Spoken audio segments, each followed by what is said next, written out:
सती हृदय अनुमान किए सब जाने सर्वज्ञ कीन्हा कपटु मैं संभूषण नारी सहज जरक्य जल पे सरस बिकाऊ देख प्रीत की रीत भली। बाबा ने पूछा कि देवी कैसी परीक्षा लिया आपने? तो सती जी यहाँ भोले बाबा को झूठ बोल रहे हैं।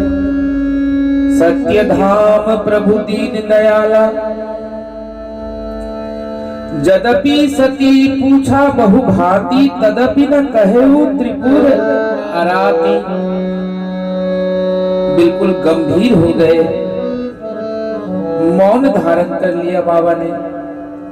सती हृदय अनुमान किए सब जाने सर्वज्ञ कीन्ही कपट मैं संभूषण नारी सहज जर यज्ञ। भोले बाबा ने जब ऐसा मौन धारण कर लिया तो देवी भी चिंता में पड़ गई। क्या हो गया? जो अब तक बड़े हम लोग राम कथा सुनकर आ रहे थे और अचानक से क्या हो गया? बाबा ऐसे मौन क्यों हो गए?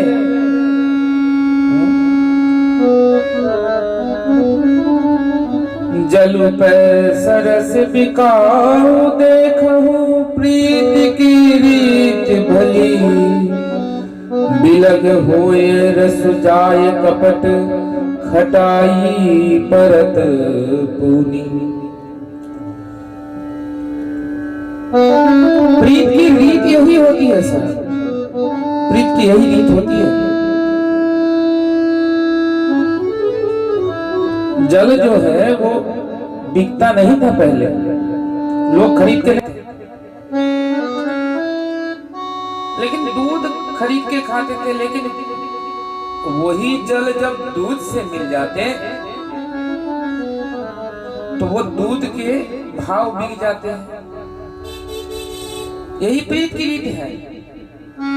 जब दोस्त गरीब भी हो तो जब वो अपने अमीर दोस्त से घूमता है उसके बाइक पे बैठ करके तो लोग समझ नहीं पाते कि ये गरीब है कि अमीर है। ये प्रीत की रीत है। जल दूध से मिल जाए, जलू पे सरी से बिकाऊ देखूं। जल जब दूध से मिल जाते हैं तो दोनों एक ही भाव में बिक जाता है। मगर खाली बिक ही नहीं जाता है।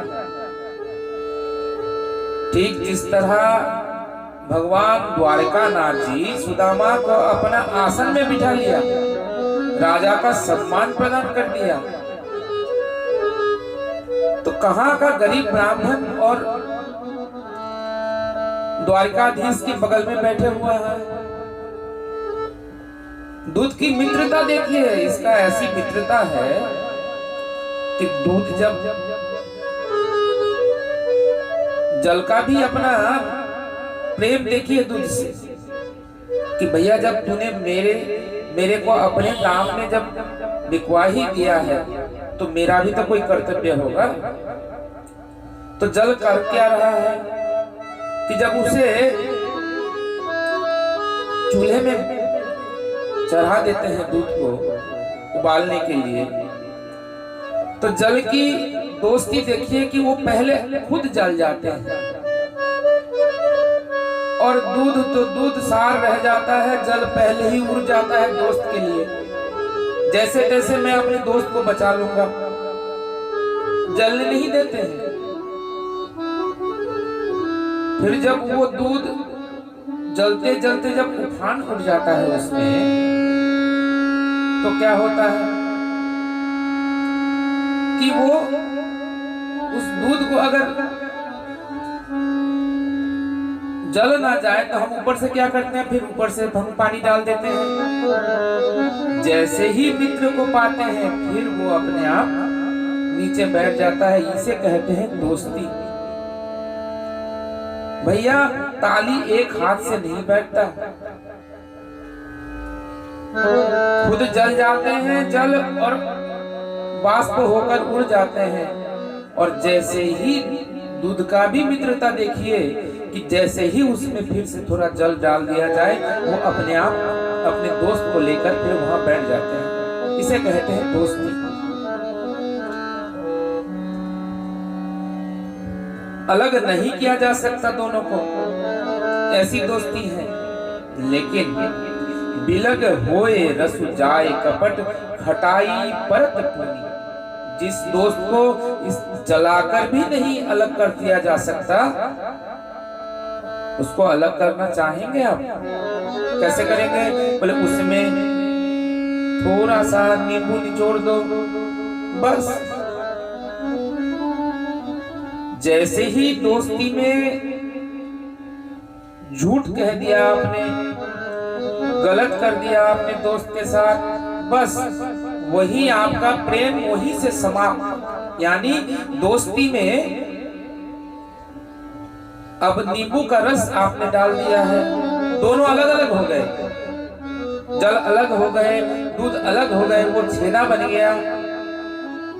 कैसी प्रेम देखिए, इतना मित्रता था कि जलकर भी एक दूसरे को बचाने के लिए तैयार था। लेकिन अब थोड़ी सी नींबू उसमें आ गई तो अब दोनों अलग अलग अपने आप हो गए। इसे कहते हैं प्रेम। प्रेम में कोई खटाई नहीं आनी चाहिए। भोले बाबा ने पूछा, कछु ना कैसी परीक्षा ली देवी तुमने? तो देवी ने कहा कि नहीं, मैंने कोई परीक्षा नहीं, कछु ना परीक्षा लेनी गोसाई। पर भोलेनाथ तो ध्यान में सब कुछ जान गए। फिर दोनों अपने कैलाश की ओर चले। विश्वनाथ पहुंचे कैलासा। रास्ते पे जब चल रहे थे, सती जी ने पता नहीं क्या क्या प्रश्न पूछ रहे हैं, पर भोले बाबा बड़े गंभीर हो गए। शंकर सहज रूप समाहार लागी समाधि अखंड अपारा। घर पहुंचते ही बिल्कुल समाधि पर चले गए बाबा। 87,000 वर्ष तक समाधि में रहे। फिर समाधि भंग हुआ। भोले बाबा की जब भी समाधि भंग होती है तो बाबा पहले ही सती जी को बड़े प्रेम से भगवान की कथा सुनाते थे पहले। आज बाबा गंभीर हो गए।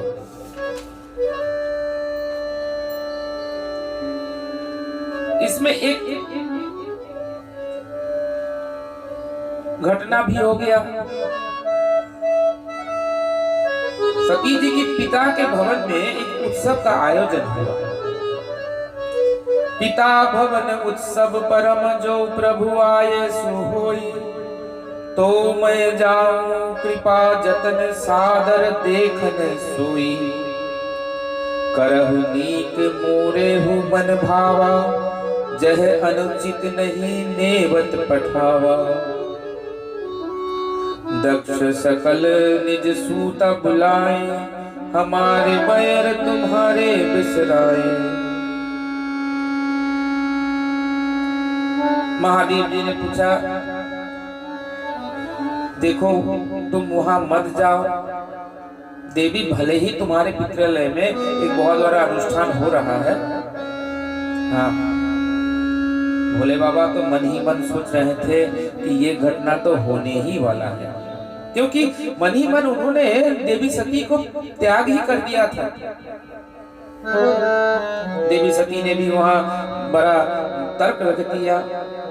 यद्यपि मित्र प्रभु पितु गुरु गेहा। जाय बिनु बुलाए न सदेहा। हाँ, मित्र के घर, प्रभु के घर, पिता के घर, गुरु के घर जाने के लिए निमंत्रण की जरूरत नहीं पड़ती है। लेकिन देखो देवी, बात ऐसा है, तदपि विरोध मान जय कोई। तुम्हारे पिता के मन में मेरे लिए कोई विरोध है, मत जाओ वहां। भैया जहां जाकर के लोग तुमको देखकर थोड़ा ना मुस्कुराए, वैसी जगह जाने की क्या जरूरत है। आवत ही हर से नहीं नयन नाही स्नेह, तहा न जाइए चाहे कंचन बरसे मेघ। तुम जहां जाते हो वहां अगर तुमको देखकर लोग ना मुस्कुराए, थोड़ा दो चार बातें तुमसे ना कहें, तो वहां जाने की क्या मतलब है। भले ही गोसाई जी यहाँ लिख रहे हैं कि देखो, चाहे कंचन बरसे मेघ, तुम जहां जा रहे हो वहां जाकर के लोग तुमको देख करके थोड़ा मुंह घुमा ले, और वहां अगर सोने की वर्षा भी हो तो वहां नहीं जाना चाहिए। बहुत समझाया, देवी जी को बहुत समझाया। भांति अनेक शंभु समझावा, भावी बस न ज्ञान उर आवा। लेकिन करे तो क्या करे, ये नारी हट है। कहीं देखा हर जतन बहु रही है न दक्ष कुमारी, दिए मुख गण संग तंग तब विदा की त्रिपुरारी। बोले बाबा ने जब देखा कि सती जी तो अब जाने ही वाली है, नहीं रुकेंगी, तब अपने कुछ मुख्य गणों को, अपने अनुचरों को उन्होंने साथ दे दिया। जाओ। देवी जी बड़े प्रसन्न चित्त से अपना कैलाश को परित्याग कर करके आज जा रही हैं। भोलेनाथ को पता है कि अब ये लौटने वाली नहीं है। देवी जी जब अपने पिता के घर पहुंची, पिता भवन जब गई भवानी, दक्ष त्रास कहु ना सन्मानी। सादर भले ही मिली कि माता, भगिनी मिली बहुत मुस्काता। पिता भवन जब गई भवानी, जब पिताजी के घर में पहुंची तो पिताजी तो देख करके ही मुंह घुमा लिए। जो पिता अब तक सती को देखकर ही इतना प्रेम देती थी, अब बेटी को देखकर ही वो अपने मुंह घुमा लिए। सब इधर उधर की बातें कर रही हैं। देखो बिन बुलाए कैसे आ गए हैं सब, कैसे कैसे लोग हैं।